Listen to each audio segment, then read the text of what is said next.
Well, I appreciate the opportunity to be out here with you all today. I truly regret that this peanut cotton field day, which we always do in person this time of year, and to showcase the kind of research that's being funded by the commissions, I truly regret that we can't do this in person, but I'm grateful we have the opportunity to do this virtually, and I appreciate the commissions working with us to get this done, because whether or not we can be here in person, the information remains critical for the growers, as does we want to show how the money that you've invested is being spent.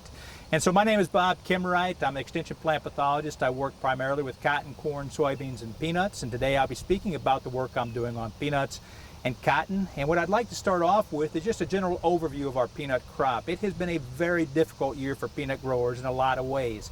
And this COVID virus we have is not the least of which the growers have had to face. We've had seed quality issues, we've had Aspergillus niger and Aspergillus flavus issues.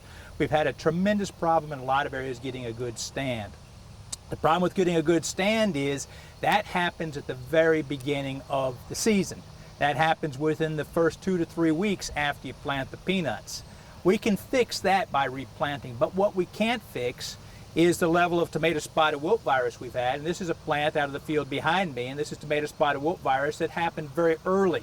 And of course, it's not only the foliage that concerns me, but it's the lack of pods and lack of yield. And again, we can track back a lot of what we're seeing this year in tomato spotted wilt problems back to those early season problems we had with seed and seed quality. I will say this, that I'm grateful to the Peanut Commission and the peanut industry in general for investing grower money, for grower interest into solving this problem. We're really studying this hard, tracking it down. So spotted wilt, tomato spotted wilt virus has been a significant issue this year. It is always a threat in Georgia, and this year it's tied directly back in a lot of ways to problems we had a long time ago that we can't overcome once the furrow is closed. So tomato spotted wilt virus is an issue. Another problem that's developing now, which develops always, is leaf spot. We've got leaf spot coming in. This happens to be late leaf spot. We've also, this time of year, and if we were here, we would show the growers, show those on the tour, we have a lot of white mold getting started early. The weather's here, the temperatures are here, the crop is here, and white mold as well. And so a lot of the research aspects that go on here and that I cooperate with both on station and in the growers' fields is how do we assess and assessing new fungicide programs. We look at 1994 and we still have some of the chemistries that were effective in 1994, they're still effective today.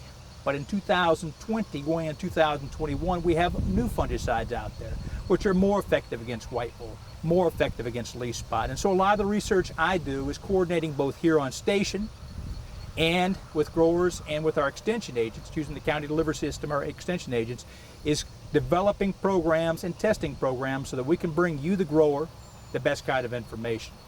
Now, what's most important to me as far as my cooperation and my grateful collaboration with the Georgia Peanut Commission in general is that every aspect of fungicides, every aspect of the production practices that affect leaf spot, that affect spotted wilt, that affect white mold, all of those are built into the program that you're familiar with, and that's Peanut RX.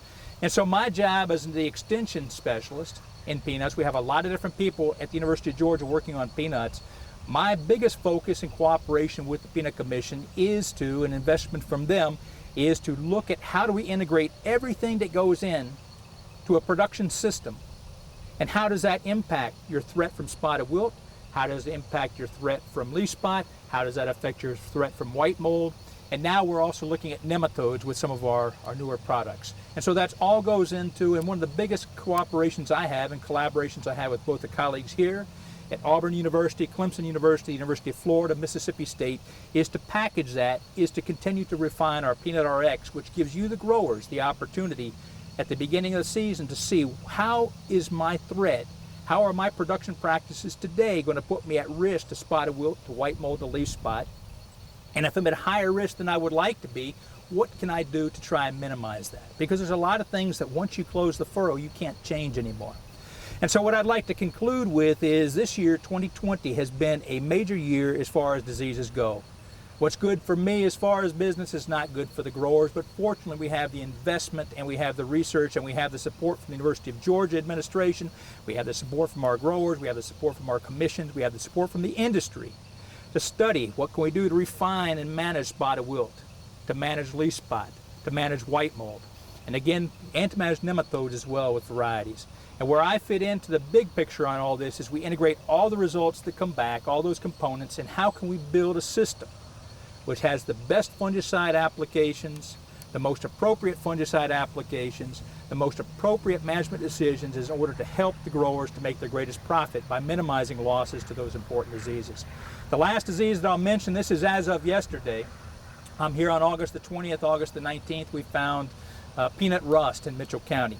And again, the kind of cooperation we're getting from research counterparts allows us to be working with agents who are in the field looking, and we find that peanut rust is a game changer potentially for late planted peanuts in Georgia at this point in time. So it's not only what we're doing based upon yesterday, based upon what happened in 2019, but because of the cooperation we have, we continue to look in the field as far as making on the spot and very quick adjustments to our recommendations based upon what we're seeing. And that concludes what I'd like to say. Again, thank you, and I hope that in 2021, I won't even say I hope, I will say I know that in 2021 we won't be videotaping unless it's for those who can't be here. We'll be here in person. If there's anything I can do to help, please let me know. And I thank the Georgia Peanut Commission for their support of our research efforts.